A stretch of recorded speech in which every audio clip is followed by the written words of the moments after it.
Welcome to the World in Words radio station.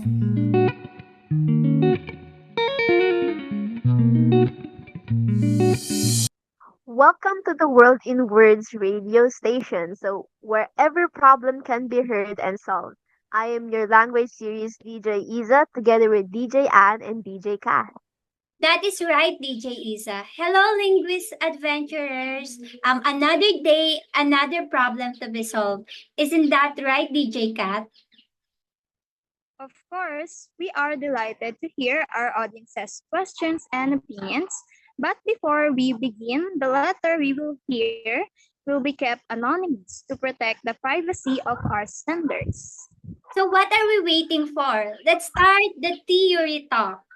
The first letter came from the code name J. Hello, the World in Words radio station.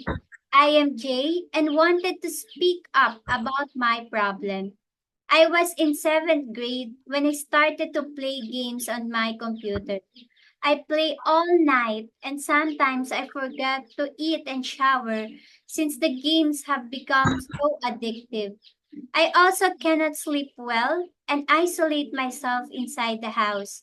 I have online friends, but since they came from other countries, we cannot see each other. When I started to be a senior high school student, I forgot how to communicate with my classmates and become awkward and anxious every time they approach me.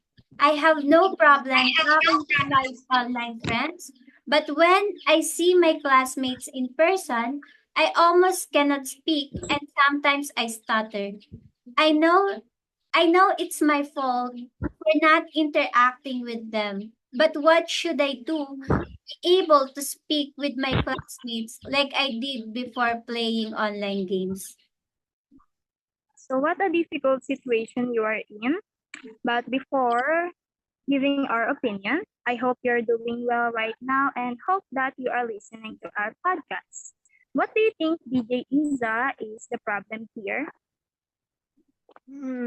So, Jay's isolation limits their interaction with reality and the people around them, so which had an impact on their language and communication development.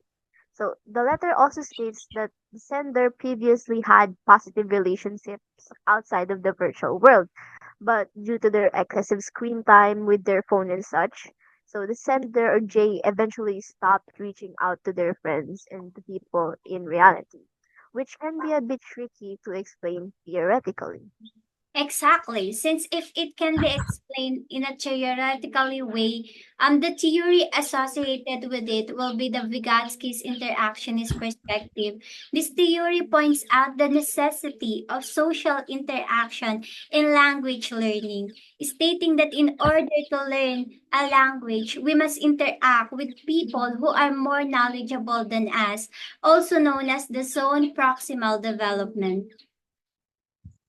However, this idea emphasizes that if no social relation develops, the child will learn nothing and would struggle to learn a language, potentially failing to master language acquisition. So, this idea explains the comparison of the sender's letter because she or he did not interact with others physically, but they Yes, but it involves online interaction with others. The situation changes. But that doesn't imply that the individual learned in that online interaction because it can be different when applied to real life application. So the significance of this theory is to learn language for social interaction. But Jay gained little from those visual interactions, so it did not efficiently develop their language communication. Perhaps Jay is more it is talking with the internet buddies than the classmate she or he met in person. That could be also the case, right? If that is the case, it also falls under the Vygotsky's interactionist perspective. Yes, since we're talking about gay situation, I think the only solution to it is to lessen or stop the screen time on the internet and try to first hang out with your parents or siblings get comfortable talking to them, then proceed to talk to your older friends and explain your previous situation. I think it will help you gain more confidence. So that's right, DJ Kat. Thank you so much, Jay. You did so well having the courage to actually reach out and send your letter to our station. We wish you good luck in your journey to recovery. So, wow, I think that is a very deep conversation about Vygotsky's theory. I also agree. That makes us think, right? And I also got confused a little about that theory, but I learned a lot from it. Me too, DJ Ann. So to proceed, let us read the next letter submitted by Mrs. Min to the Theory Talk radio station. Okay, so let's read this. So I am Mrs. Mint, and my problem is my daughter, who sometimes I cannot understand because of the way she talks to me. The only thing I could remember is the lol, which means laughing out loud. So I am really old and don't know about their new language. And I also feel like I'm getting left behind in this generation. I am also afraid that those words that I cannot comprehend have bad meanings. That's why she keeps talking to me about those acronyms. I think she keeps saying those words to avoid talking to me. What should I do to understand my daughter's language? I see. That's a case of miscommunication. I think the LOL and other acronyms are Gen Z words. Am I right? Yes, DJ Isa, you're right. It is unfortunate that the language is so complex and dynamic, making a barrier between younger and older generations. But we also cannot blame the daughter because these Gen Z terms have become trendy these days, and in order to keep up, her daughter must use those words as well. Yes, but we should put our focus on Mrs. Mint because she is talking about the things she doesn't understand. And what's worse is she thinks that her daughter is avoiding her and is using those words as a reason to not talk to her, which causes more misunderstandings. So, as theories, what do you think is the most suitable theory for this, DJ Kat? So I think the most suitable theory here is the connectionist perspective, since it views language learning as a process of strengthening connections between words, phrases, and their meanings within the brain. I agree with you, DJ Kat. Since Mrs. Mint is not familiar with the new or Gen Z words, she is unaware of the language, making the left hemisphere of her brain negatively affected because it is responsible for reasoning, logical thinking, and emphasizing language or enhancing language. So that's right. So the case for this one is the lack of communication between her and her daughter. So Mrs. Mint can't cope with Gen Z language because other than abbreviated words that are new, there are words that change over time, making Yes. them much harder to comprehend. So the meaning changes. Yes, yes. It is also possible to explain why older generations like the traditional view of theories of reading or linear processes because they talk and write in more traditional ways. In this scenario, Mrs. Mint cannot provide the feedback because she cannot understand the language her daughter is saying. But however, she is trying to comprehend the language of the daughter is expressing. Yes. Oh, that's an excellent point, DJ Ann.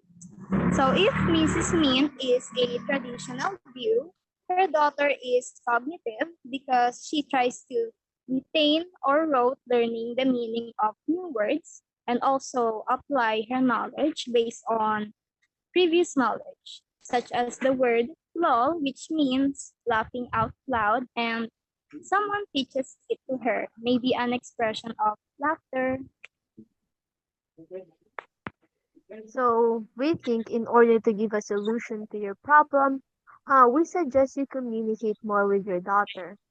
So maybe sitting down and having a talk about these things that you don't understand.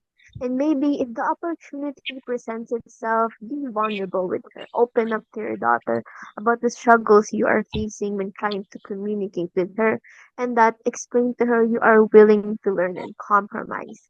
I'm sure she won't mock you, and your daughter seems like a nice kid. And let me clear things out just saying, most Gen Z kids are chill and kind. They won't provoke anyone actually unless they're provoked back. So I hope there can be more chances where you can connect more with your daughter, maybe hang out, and learn new words actually on the internet. That would be a good start. It's free and accessible. Yes. Always remember that communication and connection are a key to a strong and lasting relationship with the people close to us. I agree. I also recommend the metacognitive view, which is the combination of the traditional view and the cognitive view.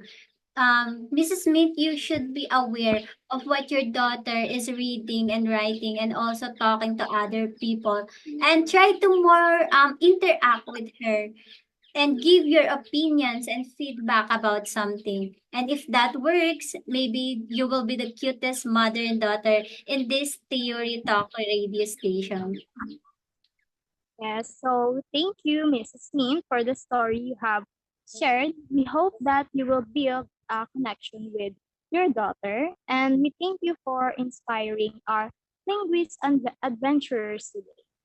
So to summarize, DJs, we have learned and talked about many theories today, right? Actually, yes, we have talked about, the interaction is perspective, the connection is perspective, the traditional cognitive and metacognitive views. So wow, we covered a lot of theories, more than before, previous episodes and such. Yes, yes. I agree. And I hope our linguist adventurers learn a lot today about these theories because I do. There are many realization and mind-blowing stories we have today. And so that's all. And thank you so much for listening to our podcast, Linguists and Adventurers. And thank you so much for Jay and Mrs. Smith. Thank you so much to DJ Iza and DJ Ann. And of course, also thank you so much to the World and Words radio station. So that's a wrap for today and see you next episode of Theory Talk. Thank you. Bye-bye. Thank you. Bye bye.